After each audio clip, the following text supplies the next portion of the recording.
بسم اللہ الرحمن الرحیم۔ ایک شخص نے دیکھا، وہ امام کے دشمنوں میں سے تھا، حاسدوں میں سے تھا، دیکھا کہ امام صادق علیہ السلام تشریف لے جا رہے ہیں اپنے باغات کی طرف، تاکہ اپنی نگرانی میں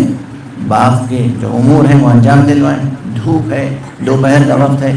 پسینہ بہہ رہا ہے، امام جا رہے ہیں، تو اس نے طنز کیا، نعوذ باللہ، کہ ابو عبداللہ، آپ کی کنیت ابو عبداللہ،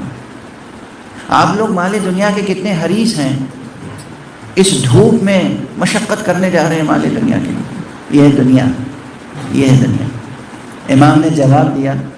ہم حریص نہیں ہیں دنیا کے،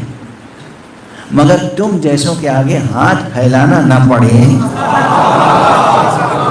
اس لیے ہم اپنے قد یمین سے رزق کمانے کے لیے جا رہے ہیں۔ اس نے طنز کیا تھا، لیکن آپ نے پورے صبر و تحمل و بردباری کے ساتھ ایک حکیمانہ اور مدلل جواب دیا۔ اور یہیں پہ یہ بھی ٹھہر کے عرض کر دوں، اکثر لوگ پوچھتے ہیں ہم سے، جو اطلاع نہیں رکھتے، معصومین علیہ السلام کی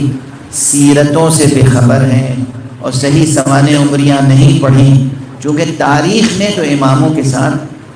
مسلسل خیانت کی ہے، مورخین نے ہمارے اماموں کی سوانح عمریاں لکھنے کا حق ادا نہیں کیا، جو سچے حالات تھے نہیں لکھے، نہ جانے کیا کیا کچھ لکھ دیا، تو اکثر ان کے اکثر حالات پردہ خفا میں ہیں، نہیں جانتے لوگ، تھوڑی سی چیزیں کتابوں میں لکھی ہوئی ہیں، کچھ مناقب، کچھ فضائل، کچھ معجزات، باقی جو روزمرہ کی سیرت تھی جس طرح لکھی جانی چاہیے تھی نہیں لکھی گئی چیزیں ہیں، لیکن کتابوں میں منتشر ہیں۔ سینکڑوں کتابیں پڑھیں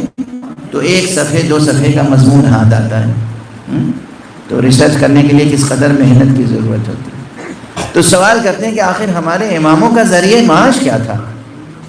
ہمارے درمیان سے بھی بچے پوچھتے ہیں، ایک جملہ یاد رکھیے گا،